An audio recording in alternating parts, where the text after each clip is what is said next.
Oh, hello everybody, time check 5 p.m. Saturday, August 3. So yung isang club na sinalihan ko, meron silang fundraise 3 lap.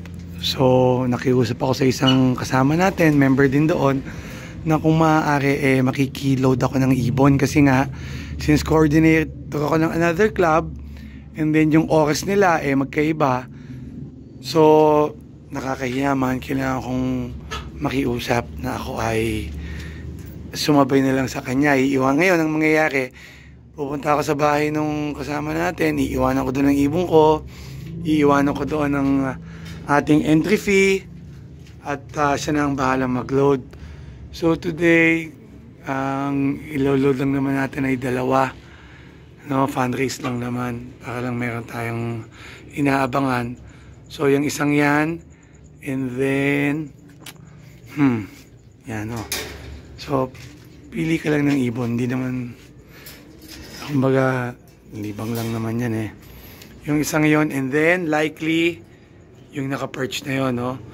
So ang gagawin natin, kukuhanin, ilalag ang ring number, sex at kulay, and then yan na. Yan, naririnig nyo na, no. So ayan, nasulat na natin yung 2 ibon na isasali natin. Nilagay ko dito yung ibon. So as you could see, talagang tinadtad ko yan, no, ng butas. Ayan.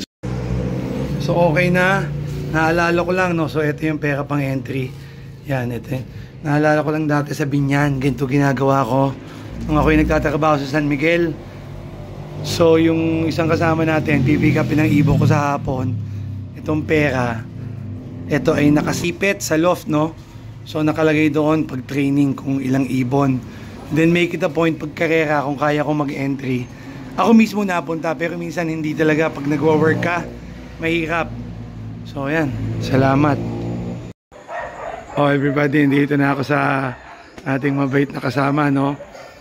Yung sa kanya ako nakisuyo So siya ay kasali din.